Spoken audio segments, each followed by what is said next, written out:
funciona... Então, na verdade, olha o que acontece.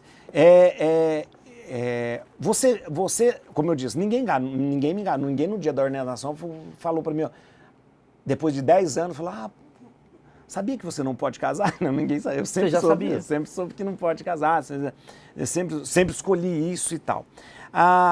Mas essa lei, que eu digo, lei é lei mesmo, que é uma lei, é uma norma disciplinar na Igreja Católica, de que o padre, ele não casa. Por que eu estou dizendo norma disciplinar? Porque não é nenhuma lei bíblica, canônica, que ele não deva se casar. O padre deixou de casar no século VI.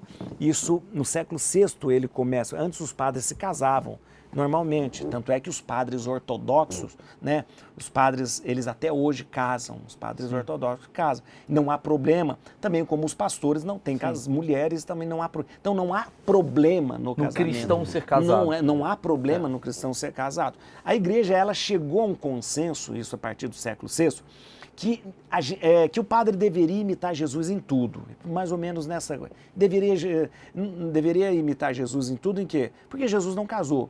E por que Jesus não casou? Para que ele pudesse estar mais disponível para as pessoas, para que ele pudesse ter liberdade de estar ali, né? Não tem nada a ver, eu pensei, tem gente assistindo e falou assim, padre, o padre não casou para não dividir herança. Não tem nada disso, é bobagem. Não, acho que Sabe a galera por quê? nem pensa isso. Não, porque na verdade a nossa relação com a igreja não é uma relação societária. Então, na verdade, não existe assim, eu sou padre, então as coisas da igreja me pertencem. Mas não tem uma história que Jesus, por exemplo, aí a minha pode não, pode.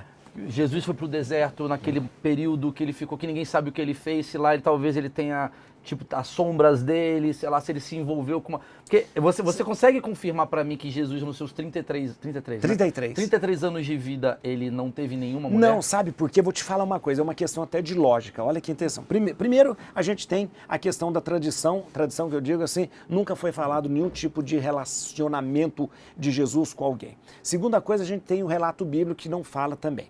Então nós temos tradição, relato bíblico e historicamente não. Mas olha que interessante. Jesus é um judeu. É um problema danado para um jovem judeu não ser casado.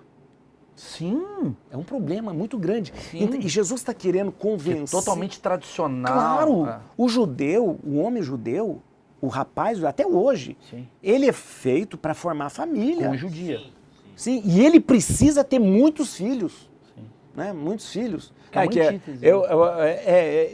Vocês moram aqui não, né? Aqui, eu moro aqui também. Aqui tem muita comunidade de Genópolis. Então.